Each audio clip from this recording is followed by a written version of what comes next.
Okay, I have the Assa Hospitality here. I think it's also known as the Vingcard. Has 1, 2, 3, 4, 5, 6, 7. I believe 7 pins.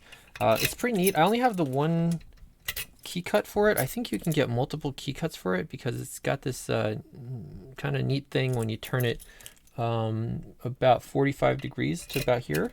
You can kind of feel it when you have the key there. There is another row of drivers there, and I think if you have the right key, you can pull it out at that point, and then it'll be locked so that only this key can lock and unlock it. But then you could use a different key to also lock it. So you can have multiple keys in here.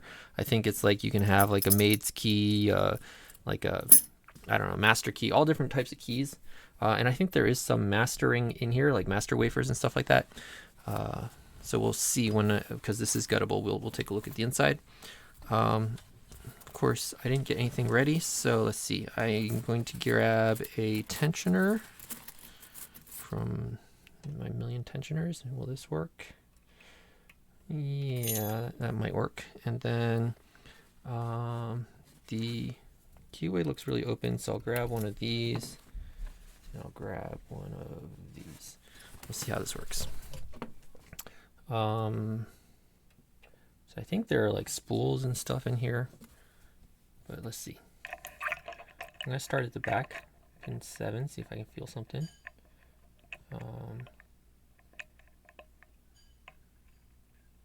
Click from 7. And 6 feels like it's jiggling. 5 feels like it's jiggling.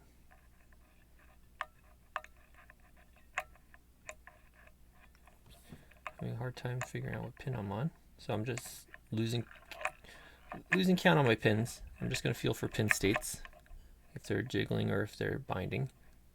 Pin 1 feels like it's binding, so I'll lift that up. Still binding, going really high. Okay, I got to click all the way up here, and now it's jiggling. Pin 2, now 3,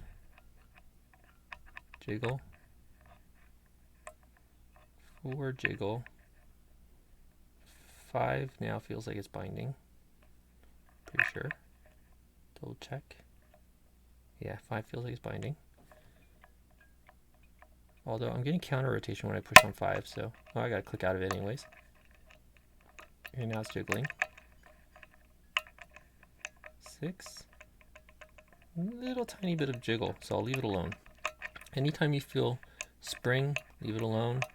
If you don't feel spring, pick it. That's the general mantra to get into a lock. Did pin 1 fall all the way back down again? No, 1 is springy. 2, which is interesting because 1 we set really high. I don't know why it'd be springy. It might just be gravity. Okay, the only one that feels like anything is this number 6 here. So I'll click out of it. Now it's bigger spring. So feels like 7 might have come back down again. Right here. Click from 7. 6. And this might take a bit longer because it's like picking it blind here. Whereas other ones usually I'll pick it and I'll come down right after and I'll film it. So it's fresh in my mind what's going on inside.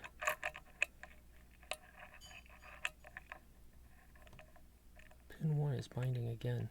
Interesting. Pushing all the way up. And I got a little bit of a false set there. So I'm guessing I'm going to be looking for maybe spools now. Indeed. Pin 2. Got a little bit of spool action you might have saw.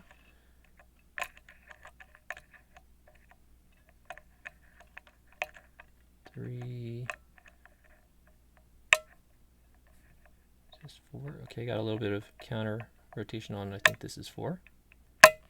Okay, got to click out of 4, but I lost my false set. Come back to the front. Probably number 1 needs to be pushed up, is my guess. Yep. 2 again. Click 2. So I guess when I set 4, it drops 2. Let's see what else I can find back here. Okay, nothing back there, so it must be something towards the front that's giving me my my false set. 3, 4, I think. 5, I think. 6. Is that 7? I think it's 7. 6, 5, 4, 3. 2 is giving me more counter rotation. But it feels like my pick might be too. Oh, no, there we go. 2. And I lost my false set, so I'm thinking 1 again. There's 1. Got my false set back. Did I drop something in picking 2? Oh, here, 3. Click from 3. And we're open. Okay, so it gets stuck here. This is that spot that I was saying you could have the interesting key. And when we look inside, you'll see what's going on here, but we'll go ahead past this spot. All you have to do to get past this spot is lift the first pin. That's the only one that's actually being pushed down. And that's only because I know what's going on inside a little bit. And there we go. Now we got the full open. And when you go back to lock it, you get stuck there again. And I don't think I can put this key in while it's in this position. It like locks this key. Oh, no, or it doesn't go all the way in. It gets stuck that far. So I'm guessing if you had the other key, you could get it in at that point and unlock it out of this position. So there's probably another key that gets it to this position, then you can remove it. So I'll go ahead and pick that first pin again, and then we go back to locked. All right, let's take a look what's inside. Zoom out a little, get some autofocus here. There we go. All right, let's take a look inside of here. Try not to put that on the lock I picked earlier.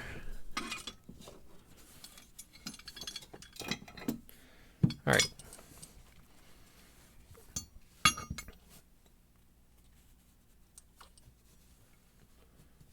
So on the back of this, we have some Torx screws. So let's find the right size.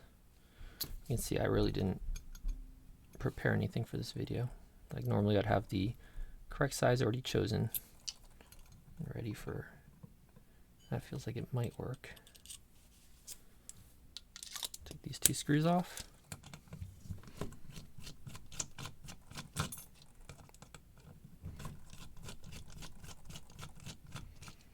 Okay, put that over there. Let's get the key.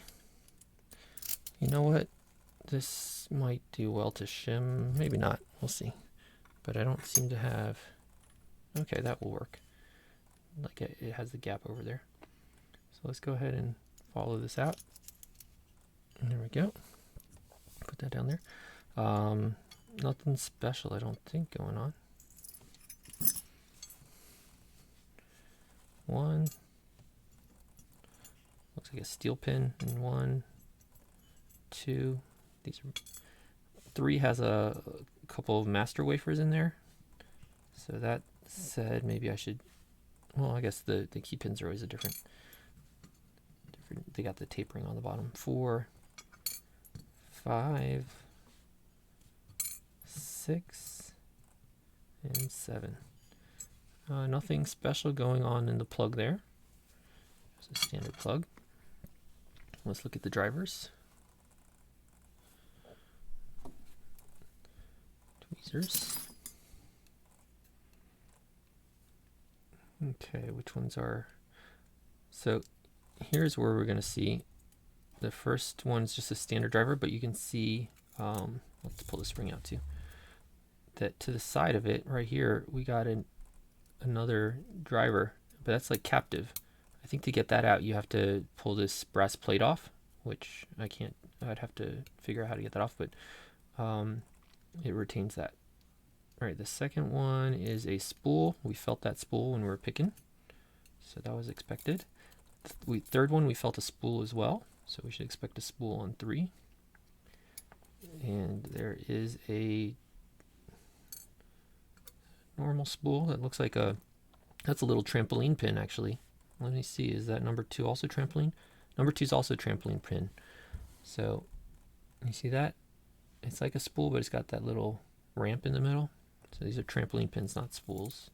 I guess it's a type of spool, trampoline spool. Next one's got a master pushing a trampoline pin. I think it could be the trampoline pushing the master. I don't know. I didn't see the way they came out, unfortunately. I think, oh, that one has a master wafer there and a trampoline. Next one is another trampoline pushing a master. And then the last one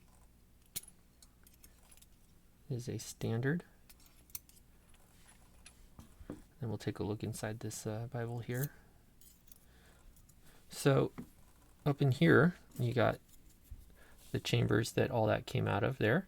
But then you also got this, and then these ones will go up, allowing key pins, like allowing you to put your key in and out so they can push the key pins up into here, but they never lock because they all stop at the shear line. Only this first one doesn't stop at the shear line, comes down a little bit, so that's why you have to pick this one, right? So as long as you have the first one correct on your key, right? As long as you match this height on the first one, but you don't, maybe, I don't know, does that not go up higher than the shear line? No, it goes a little higher than it goes way higher than the shear line. So I don't know why I couldn't get this key all the way in. Maybe I just didn't push hard enough, but at that point I would think I could put it in and out. I don't know why, what stops it from going in and out. I'll probably have to play with it a little bit more. Oh, I see what it is. There are only six of these in here. 1, 2, 3, 4, 5, 6. There's no 7th chamber. So in order to do anything at that point, you'd have to have a key that doesn't have this 7th point, right? And so if you came in with this key without the 7th point, you could put it in there. Actually, it could be any key that's lower than this, except for the first one has to be the same height. As long as the rest are lower and you don't have that 7th point, you could put your key in and you could lock it back up. And then you wouldn't be able to unlock it again, though. Once you put it to lock position, you could take your key out and you wouldn't be able to unlock it again because you need that 7th pin and you need the rest of them to be the right height, right? In any case, that is the Assa Hospitality. I believe it's also known as the Vingcard. Thanks. Bye.